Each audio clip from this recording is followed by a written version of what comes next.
No big splashes, but the Chiefs have made some under-the-radar moves in free agency. The most recent is the signing of quarterback Ta'amu Jordan, who was off to a great start with the St. Louis Battlehawks of the XFL before that season shut down. Chiefs beat writer Herbie Teope breaks down the signing and other moves made by the Chiefs on SportsBeat KC, the Star's daily sports podcast. It's Tuesday, March 24th, and I'm Blair Kerkhoff.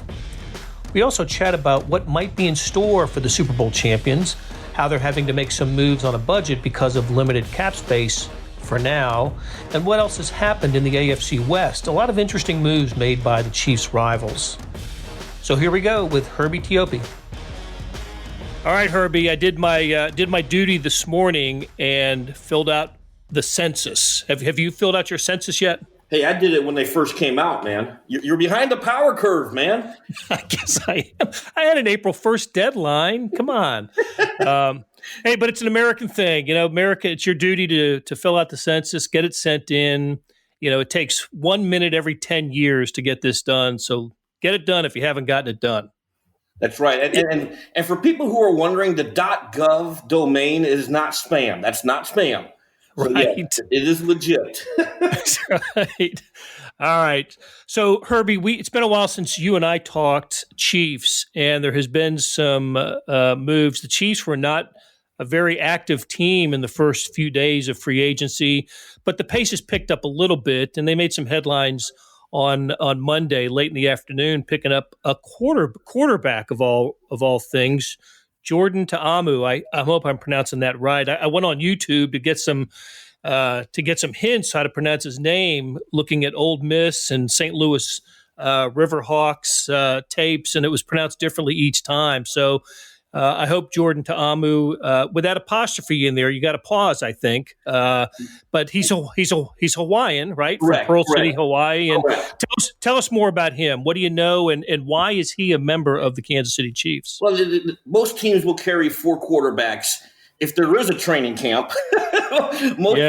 Most teams will carry 4 quarterbacks, and that's the reason why he's on the roster. He's not there to challenge Patrick Mahomes or Chad Henne for playing time. If anything, he's going to push Kyle Shermer, and that's the only reason why he's here. He's essentially what most people would call a camp body, and it allows the Chiefs to get a closer look at him because maybe he is someone that you do want to stash on the practice squad because don't forget, with the new CBA, the active roster has been pushed up to 55, and your game day rosters have now gone up by 2 as well. So you can have 3 quarterbacks active. And so it makes sense to bring in a guy like him. You know, most teams, when they do go through repetitions at training camp, they will go through all the way down to the 4th team. So you got to have some fresh arms out there. And that's basically what he is. He's an interesting guy. 2 years at Ole Miss. In 2 seasons, he finished his college career as the number 6 on the career passing leader charts for the Rebels. So he gets undrafted out of Ole Miss, but signs with the Houston Texans. Spent training camp with the Texans last year, but wasn't kept. So he plays in the XFL, the first-year league, with what did I call them? The Riverhawks? I think they're the Battlehawks. St. Louis. Correct.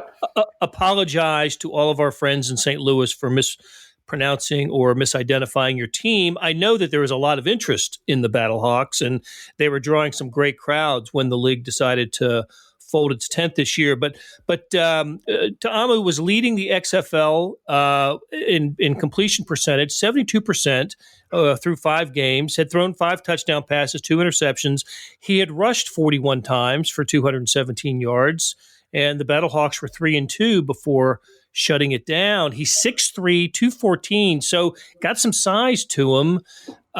So like you said, he's basically battling Kyle Shermer for number 3, and this is the Chiefs were in the market for a quarterback when they decided not to bring Matt Moore back. Is that right? That's pretty much it. And you nailed it on the head. And the key thing here is, just like last year's AAF, the Alliance American or the American Alliance Football League, these guys had the opportunity to get tape. And so that was essential for a guy like him and even some of these other players that you're seeing signing from the XFL with NFL teams. Now they have live game action tape, not just in college, but against other professional players. So that was essential for any team making that evaluation, whether they're going to sign one of these players out of the XFL. So what you have in him right now is, once again, is someone who will push Kyle Shermer and potentially land on the practice squad. Okay. All right. So he's not the only Chief that or the only player the Chiefs have signed. There've been a few more. Let's go down because we haven't talked about Mike Remmers, the offensive lineman, 31 years old, and started right tackle for the Giants last year. Previous year, he was with Minnesota, where he started at right guard. So versatile offensive lineman. Sounds like he is basically a Stefan Wisniewski replacement. Yeah, and here's the key thing here. Wisniewski, and I know from sources that the Chiefs really wanted to bring Stefan Wisniewski back, but unfortunately they just don't have any cap space. So for anyone out there wondering why the Chiefs have been standing on the sidelines, because they didn't really get involved until Friday or mostly over the weekend, is because they don't have any cap space. The NFLPA sent out an internal memo Monday, and the Chiefs have the lowest or the least amount of cap space around the NFL. They're sitting on $555,000 worth of cap space, and they just don't have any money to make any moves. But they did throw their name in the hat for Andres Pete, a two-time Pro Bowl guard. That I do know. The source told me that the Chiefs were in the hunt for him before he eventually re-signed with the New Orleans Saints. But Remmers right now is kind of like he's a versatile guy who can play guard and tackle. So he's your swing tackle, just like Andres Pete. Had they landed him, if they had the money and had they landed him, he's a guy that could have swung out to left tackle as well. But you need these versatile pieces, and most people who follow the Chiefs, and as you know, Blair, from covering them, Andy Reid, offensive line coach Andy Heck, they love these interchangeable parts who can play swing positions. Not necessarily center, but those guards and tackles, which are always critical because players always get injured in the NFL season. There's no ands if buts about it. So Remmers is that guy right now. He'll battle with Andrew Wiley. Don't forget, and this is the name that a lot of people always tend to forget, Martinez Rankins, who landed on injured reserve last year, played a lot of guard when Wiley was hurt. So, it's building up for a lot of camp battles here, and the Chiefs are all about building competition and may the best player win. Right. It seems like with the Chiefs, only Mitchell Schwartz and Eric Fisher are, just set in stone at their positions. Because even Laurent Duvernay-Tardif is somebody that we've talked about as a potential departure for the Chiefs because of his contract, and they do like the interchangeable parts in the middle of that offensive line. Talk about another newcomer, Antonio Hamilton, a cornerback. He's an interesting guy. Look, 6 feet tall, 195, played at South Carolina State, also played with the New York Giants the last 2 seasons, 29 games with the Giants, 2 starts. He has appeared in 41 NFL games in his career. He's a gunner on the special teams. And what's been funny about him is he's already been interacting on Twitter with fans. And there's a picture of him on his Twitter account with a Chiefs jersey wearing number 20, which was Morris Claiborne's number. Still is Morris Claiborne's number, as far as I know. He's still with the Chiefs. But was this a move to for some cornerback depth with Kendall Fuller moving on? No, this is more because he's known more for special teams, and the Chiefs lost safety Jordan Lucas, to the Chicago Bears, who signed a 1-year deal in free agency. Jordan Lucas was a core special teams contributor. He had 247 snaps last season, which ranked, I think, the 6th most on the Chiefs. So when you lose a core special teams contributor, you need to bring in another guy. I don't think they're going to count on Antonio Hamilton to play defense. To your point about Morris Claiborne, he's currently an unrestricted free agent, and the Chiefs haven't brought him back as well. So, you need the depth back there on special teams, as well as guys who can potentially contribute at the cornerback position. The Chiefs have a massive hole at cornerback right now. Shavarius Ward is right now the only one who started last year. Bashad Breeland's a free agent. Just mentioned Claiborne's a free agent. Fuller signed with the Washington Redskins. So you need another cornerback here. But again, they don't have any money to spend. So what the logical scenario, how they're going to address it, is through the draft, which is still scheduled to start April the 23rd through the 26th. And we know at the Combine, they talk to a lot of the top cornerback prospects with formal interviews. So cornerback is definitely on their menu, but because they're so cap-strapped right now, that's probably where they're going to address it. Okay, and Keith Reeser's another one of those unrestricted free agent corners that that has been in a Chiefs uniform. And you mentioned Jordan Lucas. That was another name I was going to bring up. Signed with the Bears, as you said. He had spent his career with the Chiefs, 49 games, four starts in 2018. He actually started a playoff game for the Chiefs against the Colts. But as you said, special teams guy mostly, and he's got one interception in his career, and I remember it. It was against Jacksonville, home game against the Jaguars back 2 or 3 years ago. I think it was the game where Nick Foles, I can't remember exactly, but anyway, he returned it about 50 yards and made a nice play on it. So I think the Bears see that as, look, we've got a guy with a Super Bowl ring coming in. I wouldn't be shocked if he started in Chicago next year. We'll have to see about that. But you touched on it, and I want to get into more of this. All of these guys, Remmers and Hamilton and Ta'amu, these are signings on the cheap, aren't they? I mean, this is all about who the Chiefs, correct? Right, who the Chiefs can afford to sign right now. And we're not looking at people who are expected to start. And so when you look across the board at the National Football League, all the free agent spendings, most of these players who signed lucrative contracts they're starting. Had the Chiefs landed Andrews Pete, he would have been expected to start from day one. Because we're talking about a 2-time Pro Bowler. But Remmers, a career backup, he has played in a lot of games. But I don't expect him, short of him, he's not handed the starting job, I should say. Let me put it that way, because he has started a lot of games in the NFL. But he's not. Right. It's not going to be handed to him. He's going to be expected to battle. The same thing with Hamilton. He's not going to be expected to start because you've got some studs back there already in the defensive secondary, and I just don't see him starting opposite Ward. I think they're really going to address that position in the draft. And we do have a sense that the Chiefs are going to work hard to try to get Bashaud Breeland back. Don't you have that sense? I do have that sense, and there's some things I'm hearing that I can't report right now, but it boils down to money. With all these players that the Chiefs that makes sense to bring back, they just don't have the cap space right now. Mike Pennell is a guy who makes perfect sense to bring back, but they don't have the cap space. Breeland, a perfect guy, but they don't have the cap space. Breeland had turned in a contract year last year. He turned in a pretty darn good season, and I just can't see him agreeing to play for the league minimum. And the same thing with Wisniewski. Wisniewski wasn't going to come back here on a league minimum.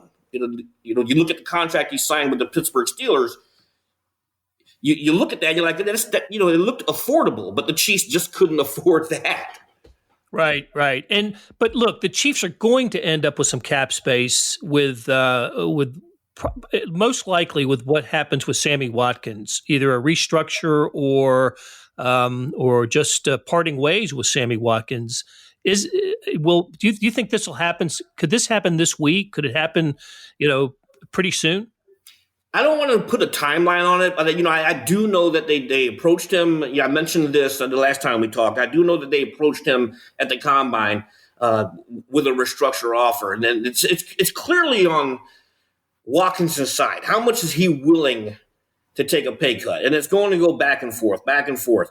The beauty of all this right now is because the league and with the coronavirus that has affected not just the U.S., but the world, it's kind of like put sports kind of like at a standstill, so to speak. It's a lot of things are being pushed back. We don't know if the offseason workout program is going to start on time, which I would be stunned if it did. We don't know if there's going to be training camps. The Olympics, for crying out loud, was canceled until just 2021. Today. So we just don't know. There's so much unknown right now out there. Will he do it today, tomorrow? Could it happen? Absolutely, it could happen. Will it happen? Remains to be seen. I just think, the Chiefs right now, they have to make moves. And the reason I say that is because as of today, They have 63 players on the offseason roster. Teams are allowed to have 90. They only have 5 draft picks. So they're going to have to start making some moves here to bring people in. Yeah, and they need to free up some cap space to do that. So because heck, they're going to need what, $4.7 million just to if they just stick with the 5, right, for the draft, five draft picks. Yep. So okay, hey, so I wanted to. While I have you here, it's so rare that you and I talk these days, Herbie, because you are constantly working the phones and talking to agents and trying to get get the news on Chiefs free agents, and also you're plugged into the NFL as well. I wanted to talk to you about some moves that teams in the AFC West have made that I find really interesting. So we're gonna take the 3 other teams in the AFC West. I'm going to bring up some names of players that have been acquired by the Broncos, Raiders, and Chargers. I just want to get a quick thought from you on these guys and what you think they're going to bring to their new team, starting with the Denver Broncos signing Melvin Gordon from obviously the former Chargers running back, signed a 2-year deal. This one puzzled me a bit. I'm a big Philip Lindsay fan with Denver. Why would the Broncos have gone out and signed Melvin Gordon? Because the teams around the National Football League believe in two running back attacks. It's very rare when you look across the league right now who has just one guy. Even when Gordon was with the Los Angeles Chargers, it was a 2-back attack. You had Austin Eckler there and you had Melvin Gordon. You look around some of the top rushing teams in the NFL, there's 2 running backs there. Down in New Orleans, you had Alvin Kamara and Mark Ingram. And then when Ingram left, you had Kamara and Latavius Murray. It's just the way it is. The days of Adrian Peterson being the bell cow, those days are gone. And it makes perfect sense for teams to have 2 running backs. If Andy Reid had his way, there would be another reliable option next to Damian Williams because Reid's history shows he likes 2 running back attacks. I think it also takes a little bit of pressure off of Drew Lock. Look, that offensive line needs to improve at Denver, but when you have a couple of running backs now, a couple of weapons in the backfield, it doesn't have to be Drew Lock beating you with his arm all afternoon. So Gordon, I think he's been a terrific running back, and I've always been a big Philip Lindsay fan. Another player that they acquired, this one through a trade, was AJ Bouye from Jacksonville. They got a 4th-round pick for him. I've always liked this guy as well, and I think the Broncos saw that they lost Chris Harris to the Chargers of all teams, stayed in the division, and I think AJ Bouye brings maybe some leadership qualities that they lost with Chris Harris. Well, that's the key thing there. And he's a younger version of Chris Harris. Harris is now, in his 10th year? Yeah. A.J. Bouye is a guy who a couple of years ago was just a Pro Bowler cornerback with the Houston Texans. He was a shutdown corner. He's versatile. He can play inside. He can play outside. And then when I look at the AFC West, and I know you're going to look at, I know you wanted to go team by team, but when I look at the AFC West as a whole, it seems like an arms race. They know what the Chiefs are going to do, and a lot of these teams, including, I love what the Chargers did. They don't have a quarterback right now, but I love what they did with their team as well because they're stocking up. The Raiders are stocking up. The Broncos are stocking up, and it's an arms race against the Kansas City Chiefs, who have dominated the AFC West for so many years now. I think that's a great point. I think what we're seeing in the AFC West is what we've seen in the AFC East for so long.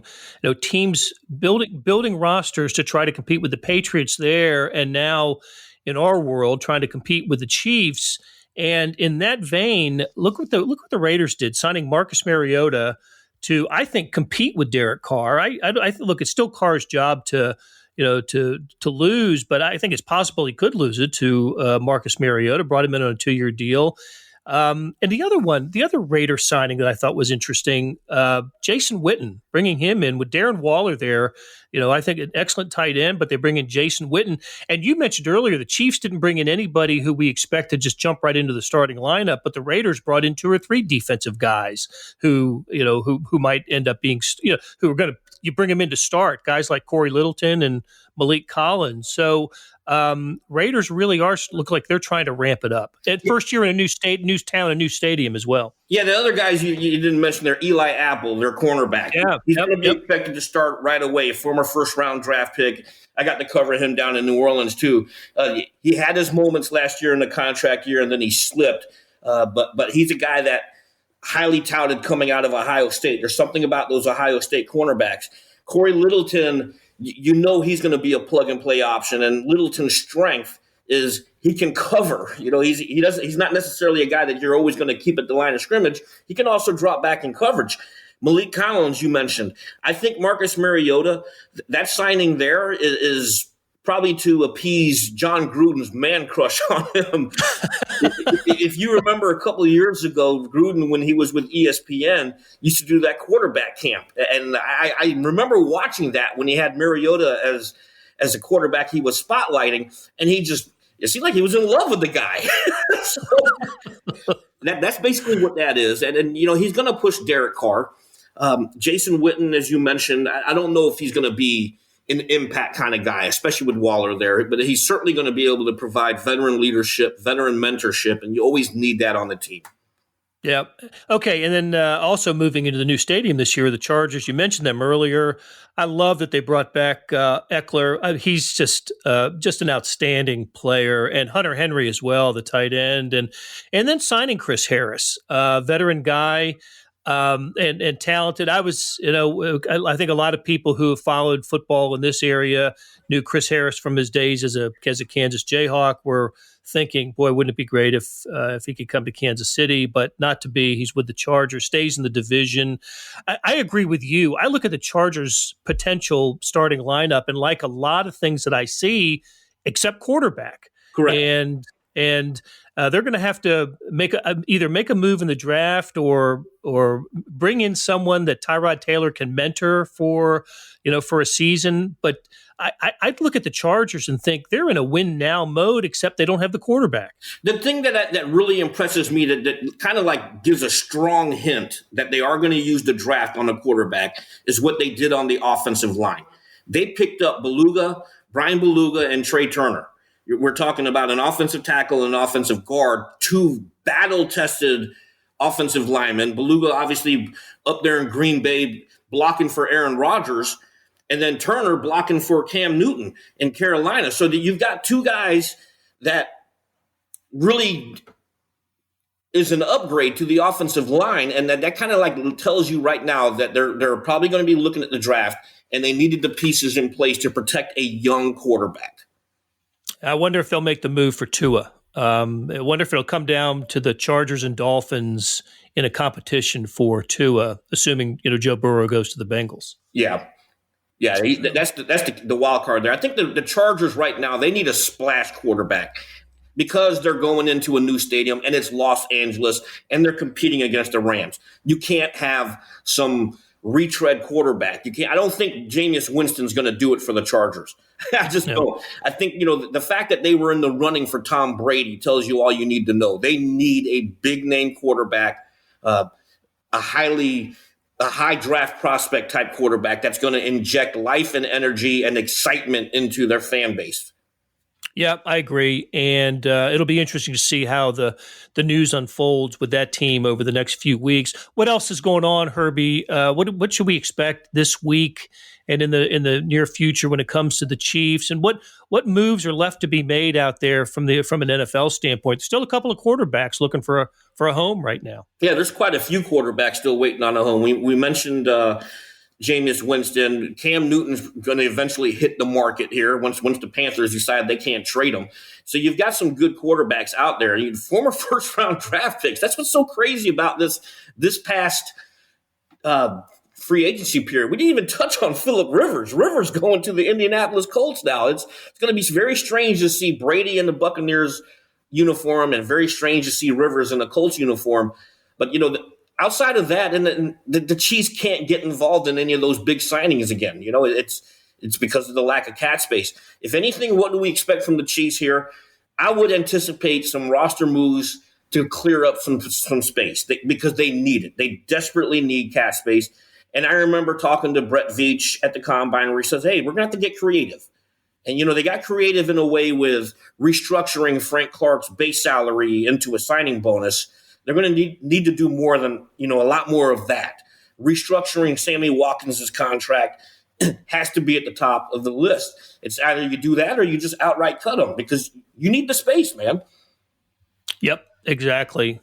So, all right. So my suggestion is to stay tuned to Herbie Teope and his coverage of the Chiefs. Nobody knows this team better than Herbie, and we will be, as we're all shut in these days. What else? What's better to take your mind off of the events, the news events of the world, than to follow the Super Bowl champion Chiefs on kansascity.com. All right, Herbie, thanks for spending some time with us. Hey, no problem at all, Blair. Stay safe, brother. Yeah, you too. Hey, it's Blair. Hey, we have a special subscription offer for SportsBeat KC listeners, unlimited digital access to the Kansas City Star's award-winning sports coverage. Sign up now for 1 year of Sports Pass for access to all the sports news, features, and columns we have to offer. And it's only $30. That's a 40% savings off our regular rate. For your convenience, your subscription will automatically renew after the initial term at $50 unless you tell us to cancel. A lot of subscription services won't tell you that. They'll just sneak it on there. We just told you. Your subscription helps support the sports coverage of kansascity.com and the Kansas City Star. Please visit kansascity.com/SportsBeatKC offer to get this special offer. And as always, thanks for listening. That'll do it for today, and I appreciate you spending some time with us. Thanks to our production team of Derek Donovan, Savannah Smith, Randy Mason, Beth Welsh, Jeff Rosen, and Chris Fickett. You can find SportsBeat KC where fine podcasts are distributed, including YouTube. And keep in mind that while most of us are homebound this week, kansascity.com coverage of the COVID-19 coronavirus is free.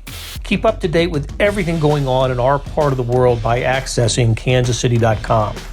That'll do it for us. Thanks for listening, and we'll be back on Wednesday with another episode of SportsBeat KC.